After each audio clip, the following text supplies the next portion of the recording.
அந்த பூனைக்கும் அதே காட்டுல இருக்கிற ஒரு எலிக்கும் ஃப்ரெண்ட்ஷிப் ஆயிடுச்சு. ஃப்ரெண்ட்ஷிப் ஆன உடனே அக்ரிமெண்ட், இங்க பாரு நீ என்ன சாப்பிடக்கூடாது, என்னால முடிஞ்ச தீனியை உனக்கு கொண்டாந்து போடுவேன், சரியா? நம்ம ரெண்டு பேரும் நல்லா டைம் ஸ்பெண்ட் பண்ணலாம், நல்லபடியா இருந்துக்கலாம், உனக்கு ஏதாவது கிடைச்சாலும் எனக்கு கரெக்டா கொடுத்துரு.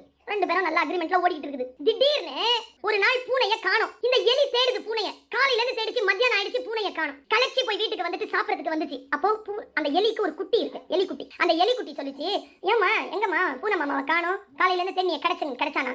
கிடைக்கலம்மா. சரி சாப்பிட்டுமா, நானும் நீயும் போலாம், போய் நாம தேடலாம். சரின்னு இந்த குட்டி எலியை குட்டிக்கிட்ட இந்த அம்மா எலி போச்சு.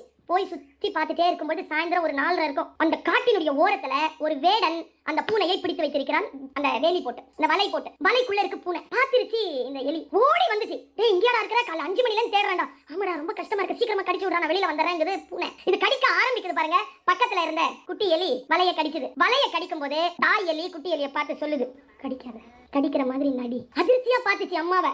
ஏன் காலையில